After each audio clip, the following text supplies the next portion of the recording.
Alright, study the pattern below and answer the questions that follow. So we have pattern 1, which has 3 circles. We have pattern 2 that has 6 circles, and then we have pattern 3 that has 9 circles. So now we are asked to write down the first 5 numbers in the sequence. So if we're going to write down the first 5 numbers of sequence, we're going to write 1, 6, and 9. Okay, straightforward. Actually, not 1, 6, 9, 3, 6, 9. Why am I saying 1, 6, 9? Am I crazy?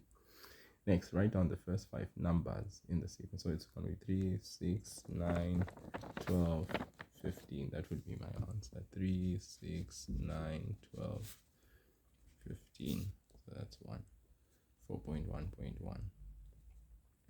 Then 4.1.2, complete the table below. So that would be number of dots.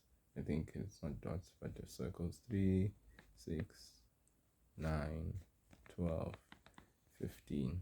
All right, so what you're noticing is that the position is being times by 3. Okay, so if we come here, we times 8 by 3, we get 24. We times 10 by 3, 30. We times 12 by 3, 36. We times 22 by 3, we get 66. So just be mindful of the position. Understanding the rule will help us be able to find the number of dots. And then 4.1.3, work out the rule formula to find the 22nd term.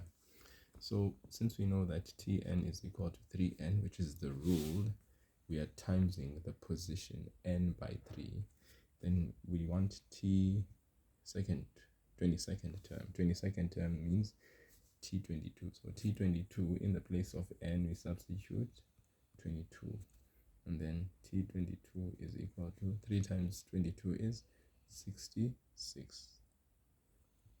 Okay, 66. Okay, so we were able to find the, as it says, work out the rule formula to find Tn. Okay, now if we were to work it out, because I know some of you are like looking at this and you're like, okay, how did he find Tn is equal to 3n?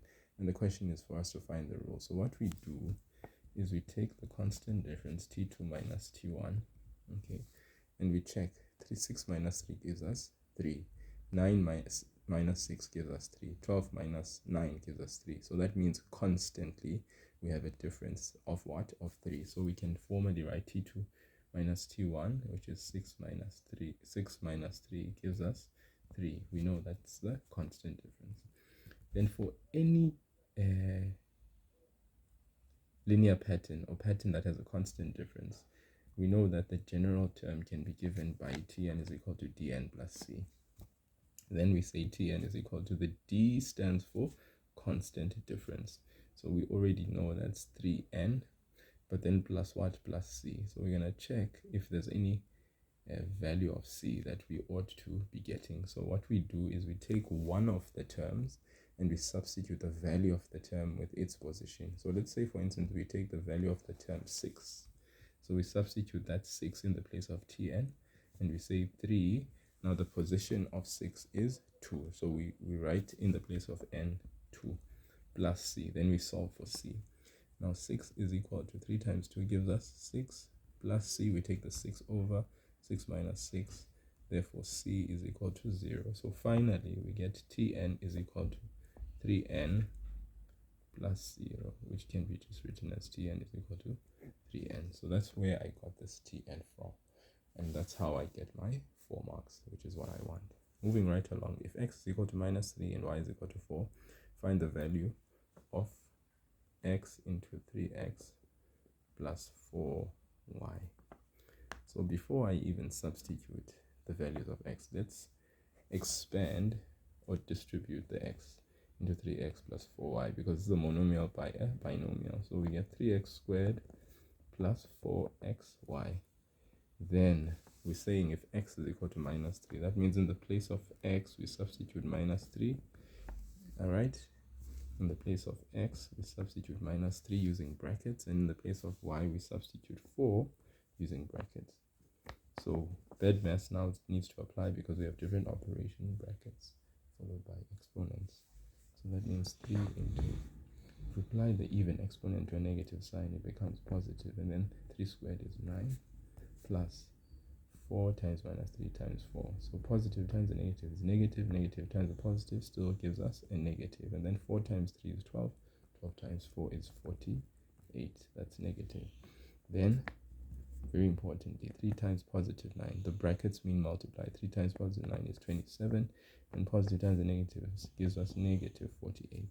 So final answer, we get 20, negative 21.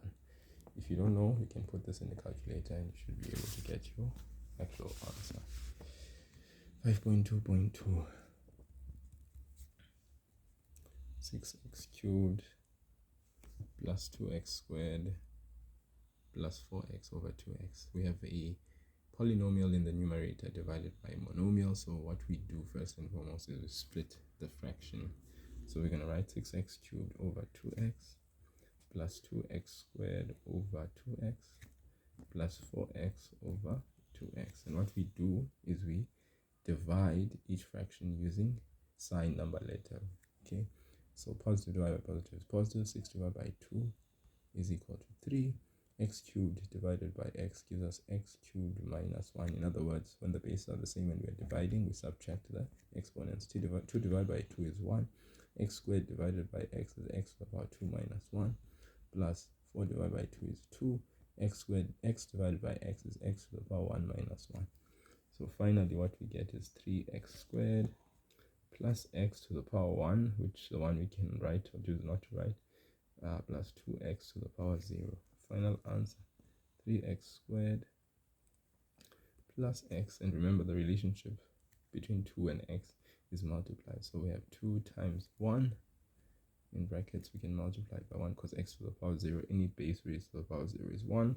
And then we have a final answer of 3x squared plus x 2 times 1 gives us 2. Okay, moving right along and very, very swiftly. Examine the polynomial 5 plus 6y plus 12x. What type of polynomial is shown above? Now we have how many terms? 1, 2, 3, because the terms are separated by a plus and a minus sign. Since we have 3 terms, the expression that has 3 terms is called a trinomial. B, what is the coefficient of x? So if we look at the term that has x, the coefficient, or the what is next to the x as a product of x is 12. So that means the coefficient is 12. C, what is the coefficient of y? What lies next to y as a product of y is 6, and that's 6 that is positive, so the coefficient is 6. Next, what are the variables in the above polynomial? I think that's what the question. What are the variables in the above polynomial? We have only x and y that are variables.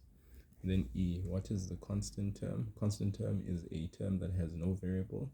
So we can clearly see that it is 5 and it's positive 5. Then F, what is the degree of the expression? That is the variable that has the highest exponent. So obviously all variables have a highest exponent, that's 1. Okay. And last but not least, use the table below to plot the points on a Cartesian plane provided as an extra a and the and draw the graph. So what we have here is we've actually drawn a Cartesian plane. We can see that the x values, the most negative value is -2. Then we have 0, 1. So the biggest value of x is 1.